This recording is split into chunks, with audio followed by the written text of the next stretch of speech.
लागू पाए, बलिहारी पूर्वापनो गोविंदियो बताए। जीवन को जीवन बनाने का राह आज विद्यार्थी जीवन के उस पड़ाव पे हम सब हैं जहां हम स्वयं को धन्य करने के लिए, इस मनुष्य जीवन को धन्य करने के लिए, इस भारत भूमि को धन्य करने के लिए, अपने ग्राम भूमि को धन्य करने के लिए आज विद्यार्जन का ये भाव लेके आज विद्यालय की ओर चले आ रहे हैं। कहीं न कहीं हमारे मन में ये भाव है कि हम स्वयं के लिए तो कुछ करेंगे, समाज के लिए कुछ करेंगे, अपने धर्म के लिए कुछ करेंगे। इस भाव के साथ जब हम यहाँ आते हैं तो हमारे मन मस्तिष्क में केवल एक ही भाव होता है कि आज जिस विद्यालय में जा रहे हैं वहाँ हमारे गुरुदेव से कुछ सीख कर आएंगे। वो कृतज्ञता भाव लेके हम जब विद्यालय पहुंचते हैं तो कुछ न कुछ प्रत्येक दिन हम कुछ न कुछ सीख के अपने घर को जब बस्ता पकड़ के 4 बजे का जब समय होता है तो घर की ओर जब हम निकलते हैं, भले हमको पता हो न हो, हमको जानकारी हो न हो, परंतु हमारे मन मस्तिष्क में वो कुछ बातें एकदम से अक्षर से लिखी हुई होती है कि हम आज विद्यालय आए और यहाँ से कुछ सीखते हुए अपने घर की ओर जा रहे हैं। इसलिए एक बार जोरदार तालियों के साथ गुरुदेव के लिए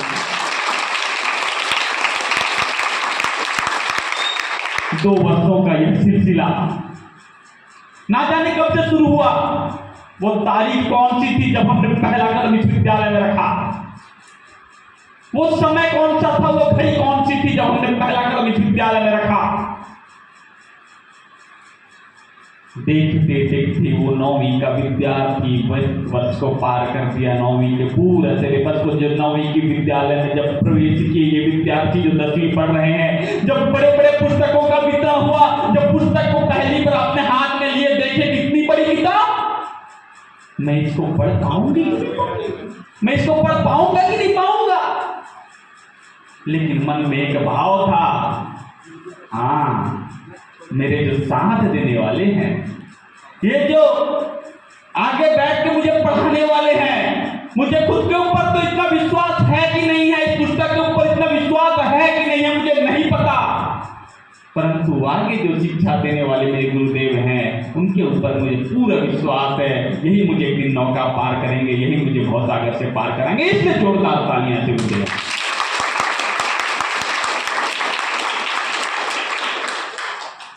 हम अपने माता पिता को प्रणाम करके तो घर से निकलते हैं। हमने माता पिता के साथ 18 घंटा का पूरा समय बिता देते हैं और मुश्किल से 6 घंटे हम विद्यालय में बिताते हैं। लेकिन कहीं हमारा रिजल्ट खराब हो जाए तो पूरे जिम्मेदारी हम किसको देते हैं? शिक्षक को देते हैं। अरे भाई साहब, जीवन को जीवन करने का यह राह है। आज हमको स्वयं को तय करना है, हमको किस रास्ते पे चलना होगा, हमको स्वयं को तय करना है कि मुझे क्या बनना है। कहीं मुझे कोई पूछ दे, किसी रास्ते पे चलते हुए कोई पूछे कि मुझे क्या बनना है, तो हमारे दृढ़ निश्चय भाव, हमारे अंदर में जो वो तपती धूप या जो ज्वाला है, जो आग है, वो जलती हुई आग से एक चिंगारी निकले और सामने वाले को ध्वंस कर दे, ये भाव हमारे अंदर होना चाहिए। हमको अपने स्वयं के ताकत को आभास करना है, हमको अपने अंदर की ताकत को आभास करना है। जिस प्रकार हनुमान चालीसा में कहते हैं कि हाथ वज्र और ध्वजा विराजे, हाथ वज्र और ध्वजा विराजे। एक हाथ में वज्र भी होना चाहिए और एक हाथ में ध्वज भी होना चाहिए। वज्र मतलब स्वयं का ताकत, अपने अंदर की ताकत, और ध्वजा मतलब धर्म। जब अपने अंदर की ताकत को हम अपने धर्म, जो धर्म कर रहा है उसके साथ अपने आप को आकलन कर लेते हैं और उस रास्ते पे चलते हैं, तो हमको दुनिया की कोई ताकत नहीं हरा सकती। तो भाव के साथ हमको चलने की आवश्यकता है। कोई भी विश्व में इतिहास पढ़ लेना, प्रत्येक एक छोटे छोटे गांव से एक देश का निर्माण होता है। कितने लोग किसान के पुत्र हाथ उठाएंगे? ठीक है भाई, जब अपने हाथ जब पूछे उनको क्या बनना चाहते तो बड़े आदर स्वभाव के साथ कहते हैं कि किसान बनना चाहते हो। एक बार उनके लिए भी तालियां हो जाए। जब हम 9वीं के पहली बार यहाँ पढ़ने के लिए आए, जब किसान है तो किसानों की भाषा में कहता हूं, जब धान बुनते हैं छोटे छोटे, जब धान होता है तो गाजा जागने के लिए घर घर जाते हैं, क्योंकि उस समय ऐसा मौसम होता है कि जितने भी जानवर हैं बाहर रहते हैं, तो उनके लिए, उनके रक्षा के लिए प्रत्येक घर से जाते हैं व्यक्ति और उसको गाजा को जागने के लिए, गाजा के रक्षा के लिए बाहर से पहरेदारी करते हैं। वही भाव रहता है जब हमारे विद्यालय में जो हमारे स्टूडेंट आते हैं तो हमारे गुरुदेव वो 1 से 2 महीना उनके पहरेदारी करते हैं, उनको सिखाने का प्रयास करते हैं, उनमें थोड़ा थोड़ा पानी का छिड़काव करने का प्रयास करते हैं। और जैसे ही थोड़ा बरसात का मौसम आ जाता है, पानी भर जाता है, थोड़ा सा परिपक्व होने लगता है वो पौधा, वो जो धान, तो एक दूसरी परंपरा शुरू होती है, उसको कहते हैं ब्यासी। कितने लोग जानते हैं ब्यासी के विषय? वो ब्यासी कैसा होता है? वो धान जब थोड़ा सा परिपक्व होने लगता है तो उसके ऊपर बेरहमी की तरह हल लगा दिया जाता है, हल जोत दिया जाता है। और ऐसा भाव,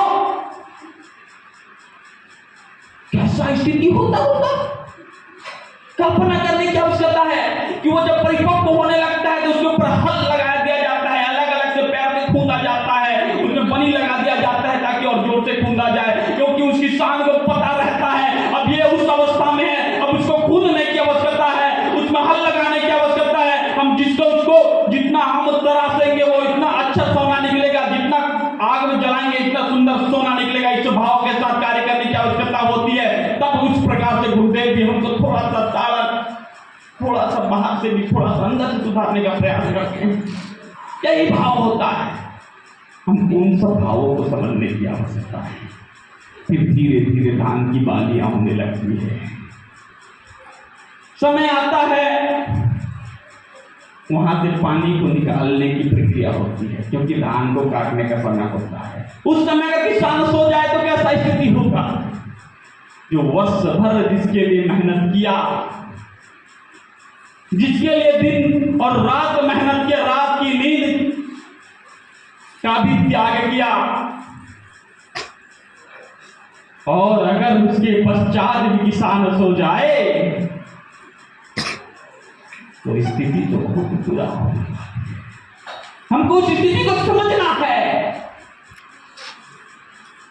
आज समाज में उसी स्थिति में आप खड़े हैं, 10वीं के विद्यार्थी हो या 9वीं के विद्यार्थी हो, हमको तो परीक्षा, इस हाल में परीक्षा देना ही है, एक कदम आगे बढ़ने की और अग्रसर होना ही है। बाधाएं आए तो आए, गिरे प्रलय की घोर घटाएं, पैरों के नीचे अंगारे, सिर पर बरसे यदि दौड़ाएं, निज हाथों में हंसते हंसते आग लगाकर जलना होगा, कदम मिलाकर चलना होगा, कदम मिलाकर चलना होगा। इसी भाव के साथ हमको आगे बढ़ना ही है। आज 10वीं के विद्यार्थी हो या 9वीं के विद्यार्थी हो, आप बड़े सुंदर के साथ ऐसे कुर्सी में बैठे हैं जहां रुई लगा है, सिर्फ नीचे रुई नहीं लगा, पीछे भी रुई लगा है। बैठने के लिए सुंदर सा हाल है, 6 पंखे चल रहे हैं, बड़े सुंदर से पढ़ाने के लिए हमारे क्षेत्र के श्रेष्ठ गुरु, जिनके अंदर में भगवत गीता स्वयं समाहित है, रामायण गान स्वयं समाहित है, ऐसे गुरुदेव से हमको शिक्षा मिल रहा है। मैं बोलूं, एक बात बोलूं, दिल से बोलूं, मेरे आंखों से, नेत्र से आंसू निकल सकते हैं। पूरे क्षेत्र में आपसे बड़ा भाग्यशाली कोई नहीं है, मैं दिल से बोल रहा हूं। मेरी बात को दुनिया की कोई ताकत झुठला नहीं सकती। क्यों? क्योंकि पूरे क्षेत्र में ऐसे एक ही गुरु हैं जिनके अंदर में संपूर्ण भागवत और रामायण और संपूर्ण शिक्षा समाहित है। ऐसे गुरु के समक्ष आपको शिक्षा ग्रहण करने की वो प्रेरणा मिली है। आपसे बड़ा भाग्यशाली कोई नहीं सकता। आपके पास एक छोटा सा उदाहरण देता हूं, आपके पास चाय भी है और टोस्ट भी है। आपको ये तय करना है कि कितना देर टोस्ट को चाय में डुबोना है, उठाना है और खाना है।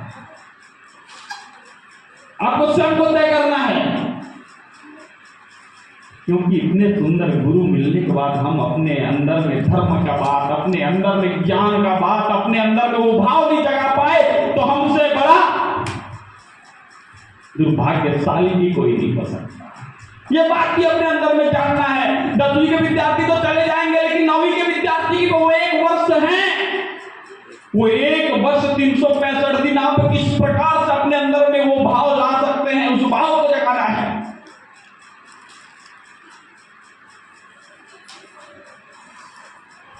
क्योंकि राम कृपा से ही बिनु सत्संग विवेक न होई, राम कृपा बिनु सुलभ न होई। आपको सत्संग, अब कहीं ना कहीं कृपा है, राम जी का कृपा है कि आपको इतने सुंदर गुरुदेव मिले। और वही तो गुरुदेव कह रहे थे कि मैं अकेला हूं। तब मन में एक भाव आया कि जब बड़े अधिकारी को ये लगता है कि 10 स्कॉर्पियो किराए करने की आवश्यकता नहीं हो, तो एक बस खड़ा कर देते हैं कि इसी में सबको डाल के ले दिया जाए, ये भाव है। लेकिन जब देखते हैं कि हमारे, आपको भी दंडवत प्रणाम करता हूँ, आपको भी दंडवत प्रणाम करता हूँ, मुझे तो ऐसा भाव आ रहा था है कि हाई स्कूल में ही आप पदस्थ हैं, लेकिन मिडिल और प्राइमरी में पदस्थ होने के बाद भी इतना सुंदर भाव, एक बार जोरदार तालियां से। और मोंगरोला जैसे गांव, फलसापारा जैसे गांव में ये भाव लाना, ऐसे सुंदर भाव लाना कि मेरे गांव में भी बच्चे पढ़ेंगे, मेरे जो गांव में जो छोटे छोटे पुष्प हैं वो भी पूरे शहर में, पूरे क्षेत्र में खुशबू बिखरेंगे। इस भाव को लेके गांव में एक जमीन होता है, अपने जिस जमीन को अपना खून और पसीना एक करके जो व्यक्ति अपना पूरे कमाई के लिए खरीदता है, अब जब अंदर में ये भाव आ जाता है कि नहीं, अगर मैं ये जमीन दान देता हूं तो मेरे आने वाली 7 पुश्ते पीढ़ियां सुधर जाएंगी। इस भाव के साथ इस जमीन को दान देकर यहाँ पे स्कूल बनाने वाले उस महान आत्मा की जोरदार तालियां। ऐसे ऐसे अनुकूल परिस्थितियों के साथ भी हम अपने आप को आगे नहीं बढ़ा पा रहे हैं, कितनी गलतियां। एक छोटी सी कहानी बताने का प्रयास करता हूं। कैरोली नाम सुने हो? कैरोली नाम सुने हो? एक कैरोली नाम था, एक शूटर था, बंदूक से जो शूट करता था। एक खेल होता है ओलंपिक, उसमें कैरोली नाम का एक शूटर होता है, बेस्ट शूट करता है। वो आर्मी में था, ओलंपिक गेम होने वाला था, 1 वर्ष बाद ओलंपिक गेम था। क्योंकि वो आर्मी में भी था, तो अचानक से आदेश होता है, वो तैयारी करते रहता है ओलंपिक गेम का। अचानक से आदेश होता है कि अमुक स्थान पर एक आतंकवादियों का हमला होने वाला है, वहां पे आपको जाना है। तो जैसे वहां जाता है, हाथ में ग्रेनाइट जो बम है उसको फेंकते फेंकते राइट हैंड में वो फूट जाता है, राइट हैंड यहां से टूट जाती है। वो शूटर जिसमें उस राइट हैंड पे जिंदगी था, उसने पूरी कमाई जिस हाथ से किया था, वो हाथ देखते देखते वो दूसरे दिन अपने आप को हॉस्पिटल में पाता है। और हॉस्पिटल वाले बोलते हैं कि हाथ तो आपको काटना पड़ेगा, नहीं तो विष धीरे धीरे फैल रहा है। हाथ कटते जाती है। उसके पास 2 ही ऑप्शन होते हैं। वो जो जिंदगी भर जिस सपनों को संजोया था, जिंदगी भर जिसके लिए जीता था, मुझे कि एक दिन ओलंपिक गेम में जीतना है, मुझे बेस्ट शूटर का अवार्ड लेना है, उसके अंदर की जो आत्मा थी बस यही कह रही थी कि तुझे बेस्ट शूटर बनना है। लेकिन देखते देखते 1 सेकंड उसके पूरे सपने चकनाचूर हो गए। 1 सेकंड में सोचो कैसा स्थिति रहा होगा। उसके पास 2 ही ऑप्शन थे, या वो अपना पेंशन ले ले और आर्मी में तो अपना जिंदगी को ऐसे जी ले, और दूसरा ऑप्शन था अभी लेफ्ट हाथ है मेरे पास, इससे तैयारी। उसने सेकंड ऑप्शन को चुना, उसने दूसरा ऑप्शन को चुना और तैयारियां करने लगा लेफ्ट हाथ से, लेफ्ट हैंड से तैयारियां करने लगा। जिस हाथ से कभी वो खाना नहीं खाया, जिस हाथ से कभी पेन नहीं पकड़ा, उस हाथ से ख्वाब सजाता है, एक मंजिल तैयार करता है कि हाँ मैं इस लेफ्ट हाथ से भी एक तैयारियां कर सकता हूं, क्योंकि मेरे पास वो दोनों आंखें हैं जो निशाना साधती है। वो लेफ्ट हाथ से तैयारियां शुरू करने लगा, और जब तैयारियां शुरू किया तो सोच सकते हो कितनी तकलीफ आई होगी उसके हाथ में, क्योंकि उस हाथ में उसका कोई प्रैक्टिस नहीं था। लेकिन देखते देखते 1 वर्ष बीत गया और ओलंपिक गेम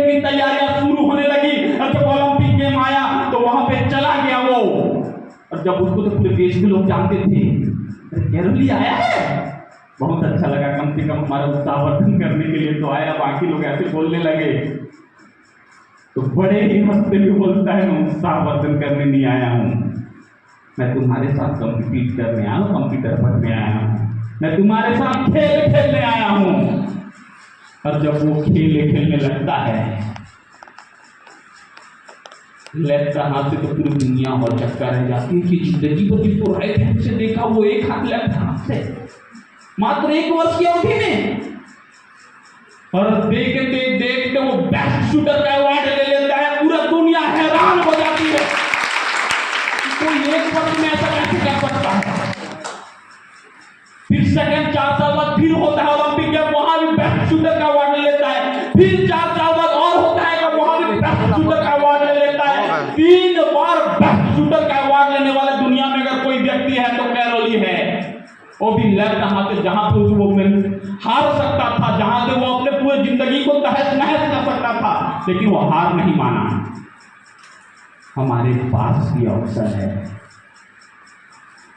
क्योंकि जिंदगी अगर मेरी है तो हौसला भी मेरा होगा, पूरी आत्मा मेरी है तो हौसला भी मेरा होगा। डर जाऊं चंद आलोचनाओं से, इतना तो मैं कमजोर नहीं, क्योंकि मंजिल अगर मेरी है तो फैसला भी मेरा होगा।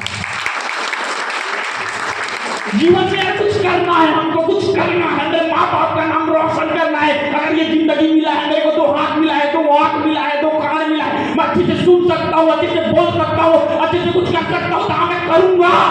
मुझे दुनिया की कोई ताकत नहीं रोक सकती, नहीं रोक सकता। ये अपने अंदर एक भाव बनेगा, आग लगी आग। मैं मात्र चूल्हा फूकने के लिए नहीं बनी, मैं सिर्फ शादी करने के लिए नहीं बनी, मैं दुनिया को दिखाना चाहती हूँ, लेकिन दुनिया को दिखा के रहूंगी। मेरे अंदर में जो टैलेंट है मैं पढ़ के दिखाऊंगी, मैं अपने परिवार का नाम रोशन करके दिखाऊंगी, मैं गुरुदेव का नाम रोशन करके दिखाऊंगी, क्योंकि नदी बहेगी लेकिन मैं तो भारती कहूंगा। मुझे एक दिन अपने आप को साबित करना ही है, इसके साथ चलना है। जिंदगी कभी भी पलट के नहीं देखेगी आपको ही तय करना है, क्योंकि पहली भी पढ़े, 5वीं भी पढ़े, 8वीं पढ़े, आज 10वीं भी पढ़ोगे। कोई बता सकता है 10 एक दिन जिंदगी को कोई बेहतर दिन है? कोई बता पाएगा जिंदगी का कोई एक बेहतरीन दिन जो मेरे लिए सबसे बेस्ट था? कोई स्टूडेंट है,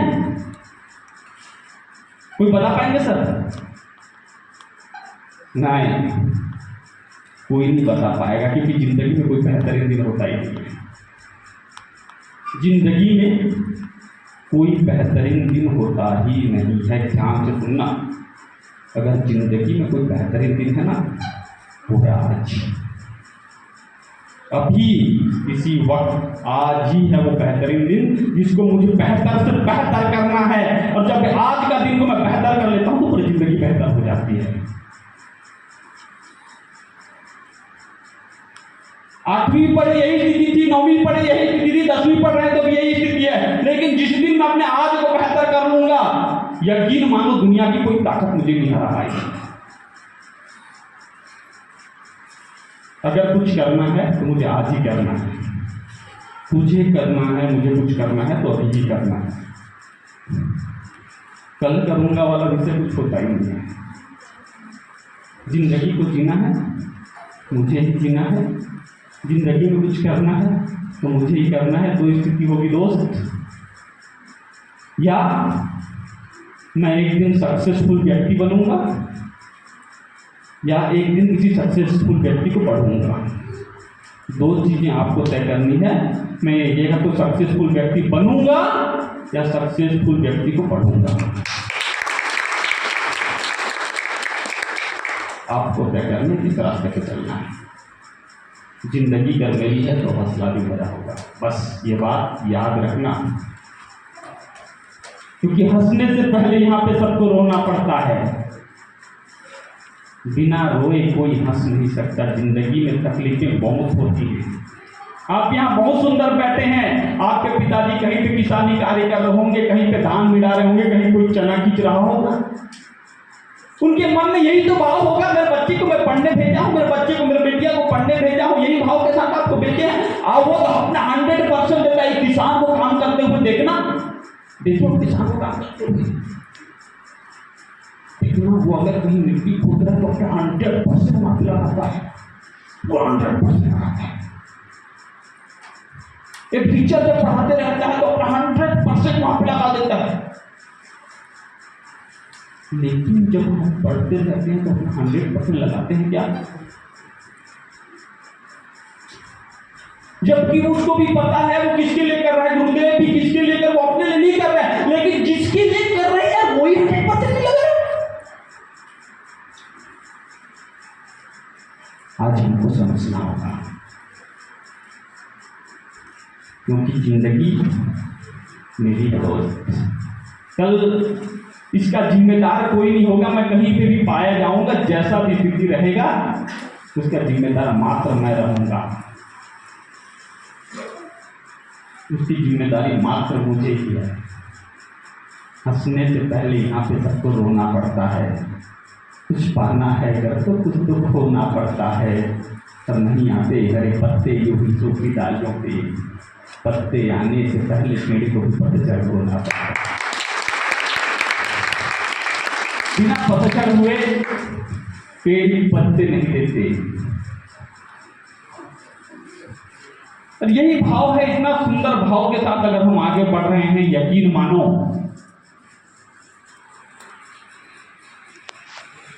आज कुछ करने का समय है।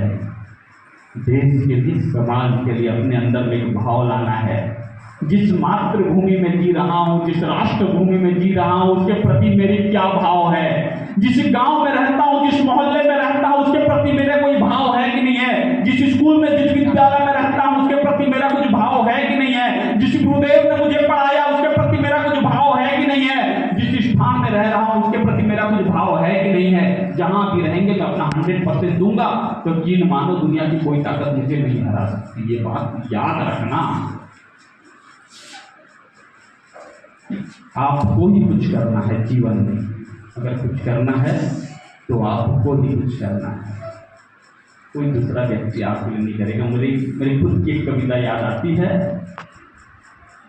कई लोग को ऐसा लगता है कि मैं तो मोंगर उड़ा की हूँ, या मैं मोंगर उड़ा का हूँ, मैं फलसा पास हूँ, मैं क्या कर पाऊंगा। जब मैं 8वीं पढ़ने के लिए किसी स्कूल में गया ना, पहली बार आप ही की तरह था, छोटा सा बच्चा था। मेरे को जब मैम पूछी कहाँ से आया है, पीछे से एक लड़का पीछे से मारा मेरे को, सिर पे मारा। मैम पूछते कहाँ से आया है, मैं बोला दरवाजे से आया हूँ। मतलब मेरे को यहाँ तक ज्ञान नहीं था कि मैं क्या कर रहा हूँ, कैसे कर रहा हूँ।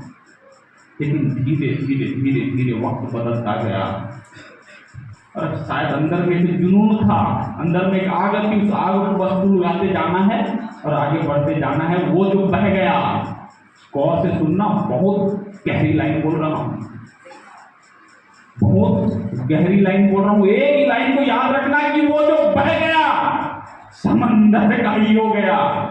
वो जो बह गया समंदर का ही हो गया। यहाँ छोटे दरिए की भी अपनी पहचान होती है, अपनी खुद की एक पहचान बनानी है।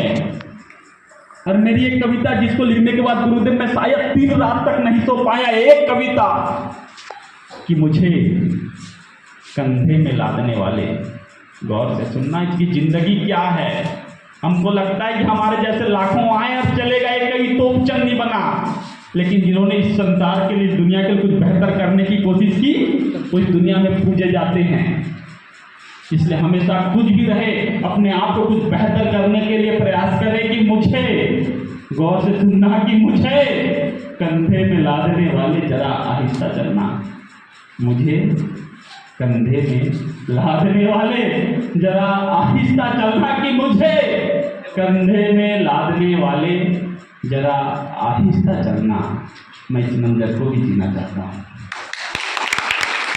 और मर गए हैं कुछ लोग सांसें चलते हुए, अरे मर गए हैं कुछ लोग सांसें चलते हुए। मैं तो मर कर भी जीना चाहता हूँ। और जिंदगी है कर तो जिंदगी तो बने, जिंदगी है गर तो जिंदगी तो बने। चलूँ तो मोहब्बत रौब से चलूँ, और उधारी तेरा कत्ल को जी चाहता है, उधारी तेरा कत्ल को जी चाहता है। शौक है कि मरूं तो शौक से ही मरूं। मेरी एक कविता गौर से सुनना कि जीवन है कुछ डरा हुआ सा, गुरुदेव, जीवन है कुछ डरा हुआ सा, मृत्यु से पहले मरा हुआ सा। कौन जाने कब तक है ये, मैं हूँ निश्चित जब तक है ये। इतिहास का बोध नहीं है, क्या होगा इसका शोध नहीं है। किंचित मन घबराया किंतु किसी से भी अब क्रोध नहीं है। क्या पाया इसका मनन करूं या, क्या पाया इसका मनन करूं या, क्या खोया उस पर ध्यान करूं। सब छोड़ जाना जब सत्य है तो क्यों ना पहले सब दान करूं। आज सिर फिरा मझधार में, आज सिर फिरा मझधार में, फिर चिंतन में हुआ स्थिर। एक प्रश्न की खोज में अब प्रश्न चिन्ह सा जीवन व्याकुल। एक प्रश्न की खोज में अब प्रश्न चिन्ह सा जीवन व्याकुल। कि जीवन ऐसा होना चाहिए। मुझे एक कहानी याद आती है कि हमको कैसे रास्ते पे चलना है, दुनिया कैसे लोगों को याद करती है। एक बात याद रखना, दुनिया में कुछ भी कर लो, हमेशा अच्छे कर्म की ओर आगे बढ़ना। मुझे एक कहानी याद आती है। एक गांव था, गांव में एक बरगद का वृक्ष, वृक्ष में कुछ चिड़िए, और चिड़ियों के पास एक छोटा सा घर था। घर में आग लग जाती है। आग लगता है तो उस घर वाले तो बाल्टी में लेके पानी में बुझाने की ओर अग्रसर हो जाते हैं। पास में जितने चिड़िया थे सबके सब उड़ के चले जाते हैं। एक चिड़िया वहीं रुक जाती है, अपने चोंच से पानी लाते जाती है और अपने चोंच में पानी भर के लाके बुझाने का प्रयास करती है। फिर थोड़े दूर जाती है बांस में और चोंच में पानी भरती है। थोड़ा दूर फिर जाने के बाद बुझाने का प्रयास करती है, चोंच से पानी लाती है, फिर बुझाने का प्रयास करती है, फिर चोंच में पानी लाती है, फिर बुझाने का प्रयास करती है। कुछ लोग बोलते हैं पावली चिड़िया पागल हो गई क्या, तेरे चोंच भर पानी से ये घर बुझ जाएगा क्या। चिड़िया नहीं सुनती उनके बातों को, फिर चोंच में पानी लाती है, फिर बुझाने का प्रयास करती है, फिर चोंच में पानी लाती है, फिर बुझाने का प्रयास करती है। फिर बोलते हैं अरे पागल हो गई है चिड़िया, जो ऐसा काम कर रही है उसके चोंच भर पानी से कुछ नहीं होने वाला। दुनिया हंसने लगते हैं, दुनिया के लोग उनको अहाने देने लगते हैं, लेकिन चिड़िया जवाब देती है। जवाब सुनना, उनके जवाब को घर में लिख के रखना। और चिड़िया ये जवाब देती है, यहाँ मुझे पता है कि मेरे चोंच भर पानी से ये घर बुझने वाला तो नहीं है, परंतु जब भी इतिहास लिखा जाएगा मेरा नाम घर जलाने वालों में नहीं, घर बुझाने वालों में लिखा जाएगा। इसलिए काम करना। मैं पढ़ रही हूँ, पढ़ रहा हूँ, जरूरी नहीं कि मुझे नौकरी मिल जाए, जरूरी नहीं कि मैं बड़ा अधिकारी बन जाऊं, लेकिन इतिहास याद रखना। मैं जब भी देश के लिए कोई बात होगी, समाज के लिए कोई बात होगी, मेरे गांव के लिए कोई बात होगी, मैं अपना 100% देके वहां पे खड़ा रहूंगा, क्योंकि मैंने ऐसे गुरुदेव से शिक्षा लिया है जो सदैव समाज के लिए सोचते हैं। मैं ऐसे गुरुदेव के साथ शिक्षा लिया है जो ब्रह्मत्व की बात करते हैं। मैंने ऐसे गुरुदेव से शिक्षा लिया है जो भगवत गीता की बात करते हैं, जो ऐसे गुरुदेव से शिक्षा लिया है जो रामायण ग्रंथ सिखाते हैं। इसलिए कभी भी समाज में मेरी जरूरत पड़े, मैं अपना 100% देते हुए भाइयों भी सुनेंगे, बहनें भी सुनेंगे। जब भी समाज में हमारी जरूरत पड़ेगी, चाहे किसी भी स्थिति में जरूरत पड़े, मैं अपना 100% इस भारत भूमि के लिए, इस जन्मभूमि के लिए दूंगी, क्योंकि मुझे एक अच्छा नागरिक बनना है, अच्छा देशभक्त, भारत का एक देशभक्त नागरिक बनना है। इस भाव के साथ हमको चल रहा है। बोलो भारत माता की जय, भारत माता की जय, भारत माता की जय।